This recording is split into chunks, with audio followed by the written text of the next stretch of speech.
Welcome back, and many thanks for staying with us right here on Morning at NTV. I have Mr. Michael Kasede, a security analyst with the National Information Technology Authority, Uganda. In July, they did launch the cybersecurity awareness campaign. We'd like to know what did that entail and what has been achieved since then. They did have some Twitter spaces. Since then, we would like to know what did culminate out of that. What are the biggest threats when it comes to cybersecurity and so forth? We would like to know from Mr. Michael Kasede. So if you are largely banking or taking full advantage of the internet, this is a conversation that you ought to be having on the do's and don'ts and the safeguards that are there to help you protect your personal data. Mr. Kasede, thank you for joining us.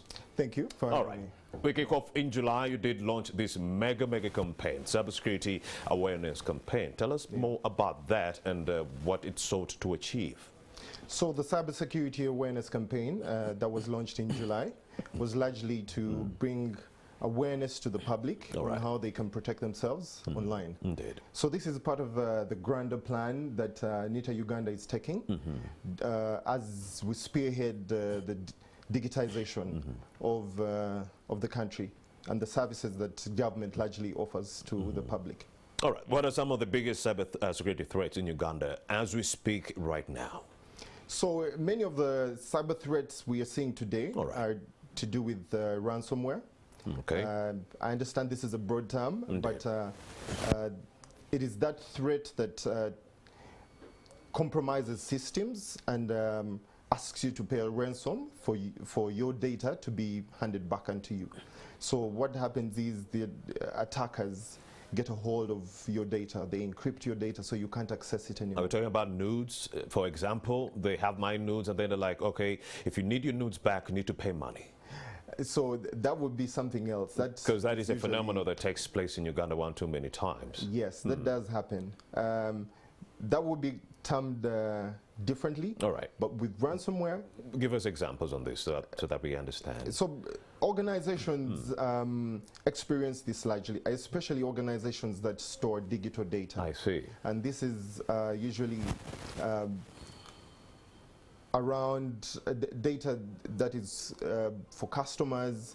If an organization holds data that belongs to customers, that data is very valuable. Let's say MTN. Yes, that could be MTN. It could be a bank. It could be Stanbic. Those are our partners. So they'll get in there, get that data, then hold those people to, to a ransom. So you have pay to pay the money, and then we so give back your the data is released. And what are the chances of them giving back the data even after you pay? The chances are 0 to, I mean, 50. It's part of the scam. Yes, it's part of the scam. So ransomware. However, in many cases of those ransomware attacks, the data has actually been given back. I see. Yes. So number two. Okay, we are talking about the biggest cybersecurity threats. Yes. Ransomware is number one. Number two. Number two, banking data theft. I see. So this is around debit cards and credit cards. Once the data is stolen, usually you can't get it back. I see. But the recourse here is usually to report immediately to your bank. This just last week, a colleague of mine had that experience. I see. A transaction was done on her account, but she had no idea what was happening. She, however, had done a transaction a week before. I see. So the question here is to be careful what happens, to be careful about where you submit your account details. Say you're sometimes it could be an internal job from the banking officials themselves. I doubt that would happen. But because how else would they, get a hold of your personal data in this? This is what usually happens. If I know you usually do your shopping on Amazon, on eBay, fraudulent people out there sending out spam emails. I see. We shall get to a different kind of email later, but those emails go out to people selling discounts, for example. Click this link for you to get a discount, or click this link for you to win this prize. So they bait you. They bait you, and then you go onto this page, which looks like Amazon or eBay. I see. But it actually isn't. Michael, talk to me about identity theft. It is another cybersecurity threat, but how big is it in Uganda here? Identity theft is now quite big because it is a lucrative thing. Usually what has happened is that people who hold a high position in social circles, in society, are suffering identity theft because of their popularity. Entertainers have suffered identity theft, as well as some well-known politicians. Their social media accounts usually are targeted and taken a hold of. And what happens is the scammers start to ask for donations. They start to ask for money. They say, I'm in hospital, I'm sick, I need this kind of money. Could you all contribute? And that's how they get away with it. I see. All right, October is Cybersecurity Awareness Month. What should we expect from NITA Uganda?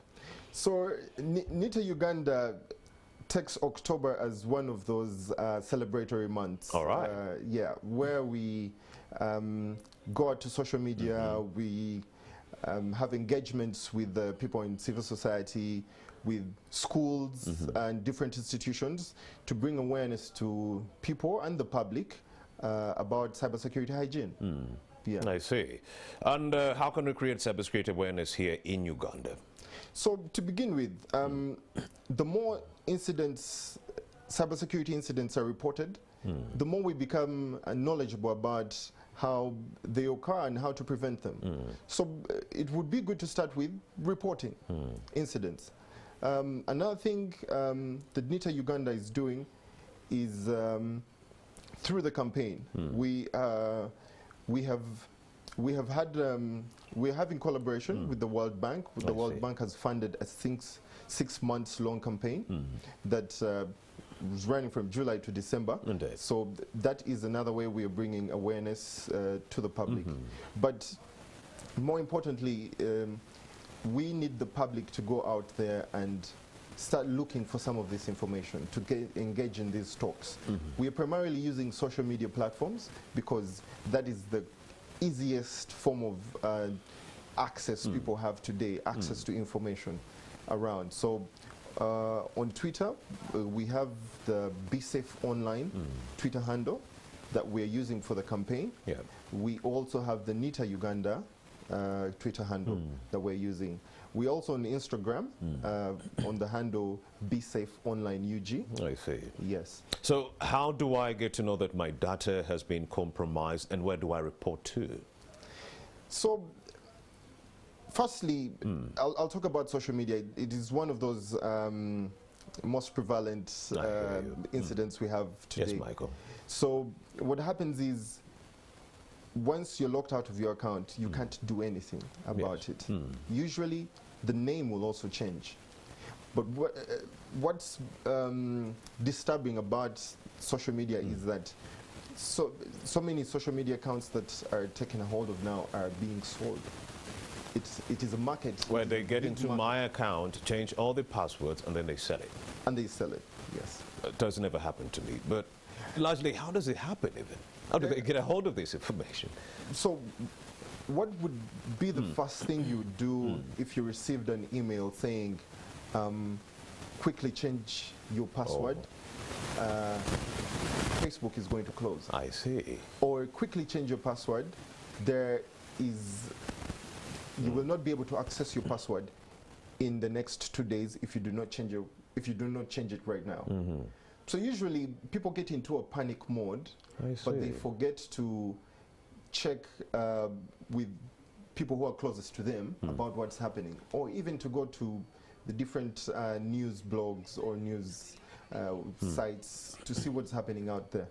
And by doing that, by trying to change your password, you are giving away your credentials. I see. And it's usually on a fraudulent website. It's not usually the main original website of that social platform. So those are some of the, factors that you always look out to know that I've been compromised or I'm yet to be compromised. So how do I report this? Because you said we just need to ramp up, because cybersecurity awareness campaigns are all about, helping people report these cases. But largely, how do they report?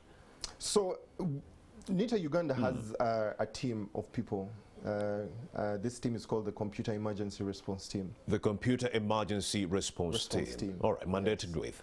Mandated with ensuring that incidents of a cyber nature All right. are responded to quickly and adequately, and primarily it has been it was established to handle some of those incidents within the government, but we are now expanding and we want to offer that support to the public. Because social media is a really critical area and it affects people that are highly regarded in society. I see. We see it very imperative that it should come down to different people. We should offer advisory services.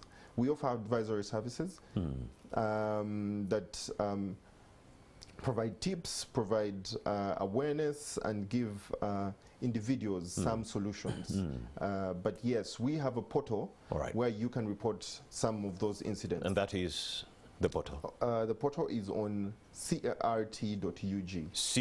cart.ug, and you'll be able to talk to these experts. But then what is the step-by-step criteria followed by this same team once I report my case? So that team has established some collaboration with some companies. Oh, yeah. Some of these are website hosting companies, but as well as social media companies like Facebook. Yeah.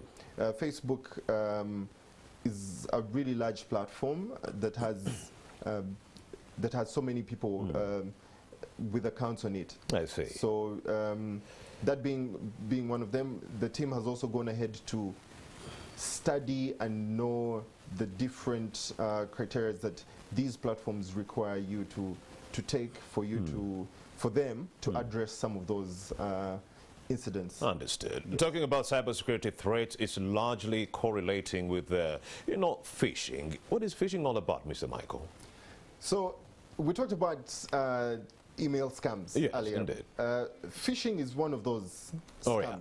It's a form of a scam. Yes. How so? What makes it different is that phishing is very targeted. All right. It's very intentional. It can be a random email. It cannot be a random email. Okay. Scam emails that usually come as spam email are usually random. They are just out there to get anyone any unsuspecting person who may not be knowledgeable about certain things. But phishing emails are targeted. If you hold a position that requires you to have certain privileges, then phishing emails are some of those emails that you might experience in your day-to-day. What they leverage is human weakness or not being knowledgeable about what a phishing email is. So some of the attributes of a phishing email would be a generic greeting.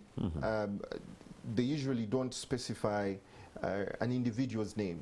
So it would start off with something like greetings, good day, good afternoon. And we are talking about a Nigerian man posing as a woman. that could be the case. Yeah. Another situation would be someone posing as an insider. I see. As an IT personnel, as a human resource personnel, asking you to confirm something, asking you to sign off on something. But what usually happens is there is a link in that email. There is usually an attachment. Yeah, I see to that now. email. Very smart people. So you get it now. But not so smart because we do know all their tricks right now, and the viewers are already in the know, and they won't be falling for any of these. And of course, trying to look for the resolutions to this problem. You've been holding tweet spaces between August and September. Tell me about this, and are you going to be holding more? Yes, we shall be holding more Twitter spaces. We have found that it is one of the things that really brings in a huge following, brings in a lot of people that are curious to know more about cybersecurity, that are interested in protecting themselves online. Indeed. You realize Twitter is one of those platforms that brings in people of various demographics, different age groups, and we want to target as many people as possible and provide them the information, the knowledge they need to protect themselves online. Michael said, what is the theme for the October 2021 Cybersecurity Month? The theme is Do Your Part, Do Your Be Part. Cyber Smart. Indeed. Yes. Michael Kasede from the National Information Technology Authority, Uganda, many thanks for having made the time to speak to us. Such conversations really open the eyes of the viewers, and they really love and appreciate such conversations. Thank you for coming through. Thank you for having me. Michael Kasede right there for you. Of course, you're still watching Morning at NTV. We do have a lot more in the pipeline. Mr. Mbide is also joining us.